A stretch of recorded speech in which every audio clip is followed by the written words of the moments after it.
സാധാരണഗതിയിലെ എല്ലാ മുഖ്യമന്ത്രിമാരും ഇതുവരെയുള്ള മുഖ്യമന്ത്രിമാർ, UDF-ന്റെയും LDF-ന്റെയും മുഖ്യമന്ത്രിമാർ, ഉമ്മൻചാണ്ടിയും AK-ആന്റണിയും നായനാരും VS അച്യുതാനന്ദനും, ഇവരെല്ലാവരും ഒരു ചുമതല പോലെ നടത്തിയിരുന്നതാ.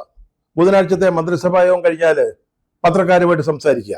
അതിൽ പ്രധാനമായിട്ട് മന്ത്രിസഭാ യോഗത്തിന്റെ തീരുമാനങ്ങളാ. ഒപ്പം രാഷ്ട്രീയം വരും, മറ്റു കാര്യങ്ങൾ വരും, സ്റ്റേറ്റ് അഭിമുഖീകരിക്കുന്ന പ്രശ്നങ്ങൾ വരും, അതിലെന്താണ് ഗവൺമെന്റ് ചെയ്യാൻ പോകുന്നത് എന്നുള്ളത് വരും.